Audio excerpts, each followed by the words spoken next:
Hello viewers, প্রথমে আমার চ্যানেলটিকে সাবস্ক্রাইব করুন। তারপর ডান পাশে যে বেল আইকনটি আছে ওইটাতে প্রেস করুন, যাতে আমার নতুন নতুন ভিডিওগুলো যাতে আপনাদের কাছে চলে যায়। আর আমার আজকের বিষয় হচ্ছে মাই লাস্ট ডাচেস। ওইটার রাইটার হচ্ছে রবার্ট ব্রোয়িং। রবার্ট ব্রোয়িংয়ের জন্ম হচ্ছে 1822 সালে। আর আমাদেরকে একটা জিনিস সবসময় খেয়াল রাখতে হবে, যে কোনো নোবেল বা যে কোনো কিছু পড়ার সময় দেখতে হবে রাইটারের জন্মটা কত সালে। অর্থাৎ ওই সালটা দেখে আমাকে নোবেলটা অর্থাৎ কোন এজের মধ্যে পড়ছে ওইটা আমাকে মানে বের করতে হবে। তাহলে এখানে দেখা যাচ্ছে যেহেতু ওর জন্ম 1822 সালে, সেহেতু এটা পড়ছে ভিক্টোরিয়ান এজ। কারণ ভিক্টোরিয়ান এজটা শুরু হয়েছিল 1837 সাল থেকে 1901 সাল পর্যন্ত। আর রবার্ট ব্রোয়িং অনেক বেশি সুদক্ষ ছিল এই যে নোবেল লেখার ক্ষেত্রে, ছোট গল্প লেখার ক্ষেত্রে। তিনি মাত্র 17 বছর বয়সে অনেক কিছু লিখেছিলেন। আর তিনি বিশেষ করে পার্সি বেশি শেলীকে বেশি অনুসরণ করতেন। ইতালির ভেনিস শহরে তার জন্ম। ওইখানে এলিজাবেথ নামে একটা মহিলার প্রেমে পড়ে। ওই এলিজাবেথই কিন্তু লেখালেখি করতো। তার লেখায় অনেক মুগ্ধ হয়ে তারা তাদের সম্পর্কে একটা সম্পর্কে চলে যায়। তারপর বিয়ে করার জন্য প্রস্তুত হয়। ফ্যামিলিতে যখন জানানো হয় তখন ফ্যামিলি তাদের এই সম্পর্ক মেনে নেয়নি, তাই তারা পালিয়ে বিয়ে করে। তো বিয়ে করার পরে একটা বাচ্চা হয় প্রায় 3 বছর পরে। আর এলিজাবেথ অনেক ভগ্ন স্বাস্থ্যের অধিকারী ছিল, তাই সে মারা যায়। মারা যাওয়ার পরে তো রবার্ট ব্রোয়িং এর মন অনেক খারাপ হয়ে যায়। এরপর থেকে সে অন্য ধাঁচে কবিতা লিখতে শুরু করে, নোবেল লিখতে শুরু করে, যেগুলো অনেক বেশি সমাদৃত হয়। আর তাছাড়া এলিজাবেথ রবার্ট ব্রোয়িংকে অনেক বেশি লাভ করত। তাকে নিয়ে একটা কবিতাও রচনা করেছিল, যার নাম ছিল how do I love the.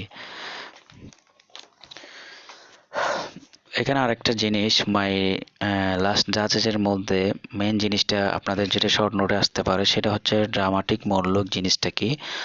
Dramatic monologue হচ্ছে ওইখানে একজন সিঙ্গেল স্পিকার আর একজন সিঙ্গেল লিসেনার থাকবে। শুধুমাত্র যে শুধু স্পিকার সব কথা বলতে থাকবে আর লিসেনার সবসময় শুনতে থাকবে, সে কোনো উল্টা কোনো প্রশ্ন কখনোই করবে না। আর আমি এখন মাই লাস্ট ডাচেসের সামারিতে চলে যাচ্ছি, একটু শর্ট সামারি। এটি এটি 1842 সালে রোমান্টিক লিরিক্স হিসেবে প্রকাশিত হয়েছিল। এটি মূলত রচিত হয়েছিল ইতালির পেরার একটি রাজ্যের ডিউকের বিয়েকে কেন্দ্র করে। ডিউকের একটা স্ত্রী ছিল, অনেক সুন্দর, সবসময় হাসতো, সেটা বড় হোক বা ছোট হোক। তার হাজবেন্ডের সাথে যে ধরনের ব্যবহার করতো বা যেভাবে কথা বলতো, ঠিক সেইভাবে সবার সাথে কথা বলতো, যেটা ডিউকের কখনোই পছন্দ হতো না। আর এখানে পেরারা রাজ্যের ডিউকগুলো অনেক বেশি লোভী ছিল, নিষ্ঠুর ছিল, যৌতুক চর্চা ছিল, অনেক বেশি অহংকারী ছিল। এক সময় একটা ম্যাচ মেকার অর্থাৎ ঘটক অন্য একটা রাজ্যের একটা মেয়ের সম্পর্ক নিয়ে এসেছিল, যে ডিউক ওকে যাতে বিয়ে করে। তো ও যখন এসেছিল তখন ও বলতেছে আর কি, যে এই যে তার তার আগের যে ওয়াইফ অর্থাৎ লাস্ট ডাচেস যে ছিল, তার একটি চিত্র দেওয়ালের মধ্যে দেখিয়ে বলে যে ছিল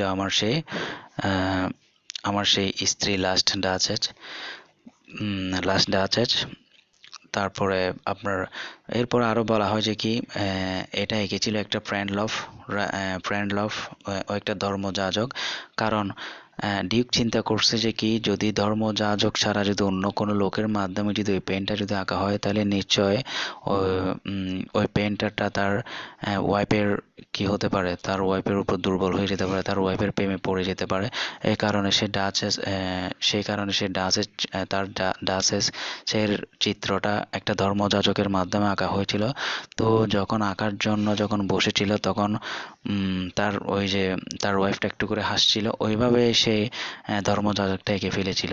অর্থাৎ সে সব সময় নর্মালি যেভাবে থাকতো ঠিক ওইভাবে চিত্রটা এঁকে ফেলছিল, যেটা তার কখনোই সহ্য হতো না। তো সহ্য যখন হতো না তখন একদিন এখানে দেখা যাচ্ছে যেহেতু ওর জন্ম 1822 সালে, সেহেতু এটা পড়ছে ভিক্টোরিয়ান এজ, কারণ ভিক্টোরিয়ান এজটা শুরু হয়েছিল 1837 সাল থেকে 1901 সাল পর্যন্ত।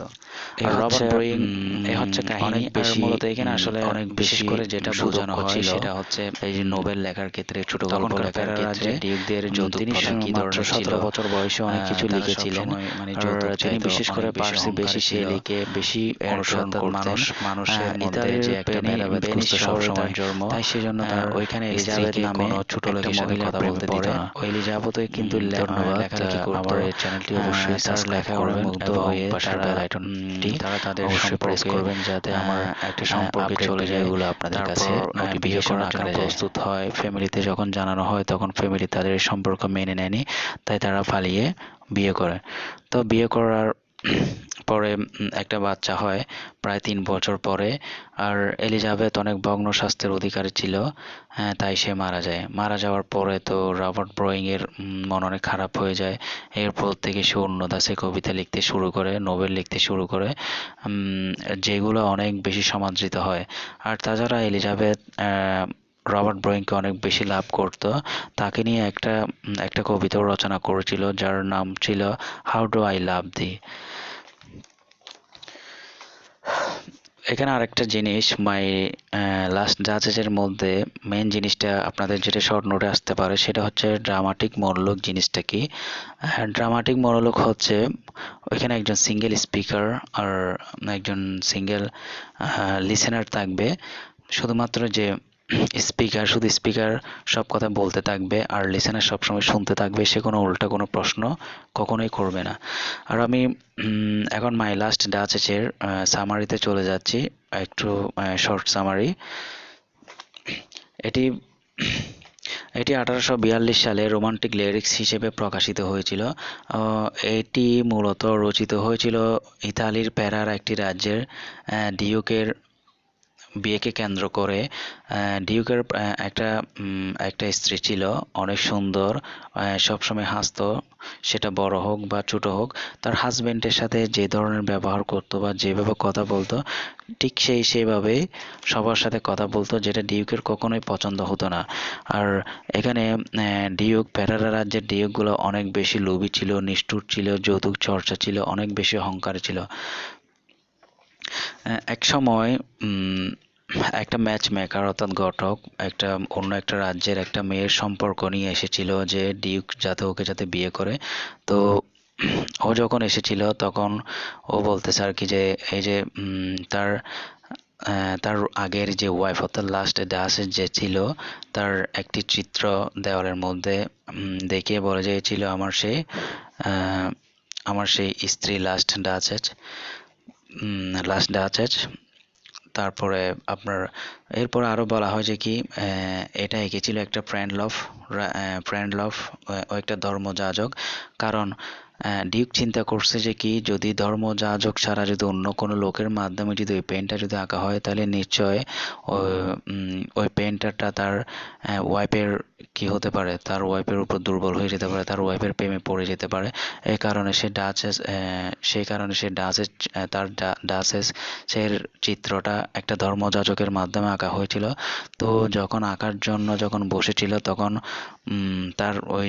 তার ওয়াইফটা একটু করে হাসছিল, ওইভাবে সে ধর্মযাজকটা এঁকে ফেলেছিল। অর্থাৎ সে সব সময় নর্মালি যেভাবে থাকতো ঠিক ওইভাবে চিত্রটা এঁকে ফেলছিল, যেটা তার কখনোই সহ্য হতো না। তো সহ্য যখন হতো না তখন একদিন প্ল্যান করে সে কি করছে, তার এই যে ডাচেস তার স্ত্রীকে মেরে ফেলেছিল। যদিও সেটা এখানে বলে নাই, কিন্তু সেটা এমনিতে ফুটে ওঠে।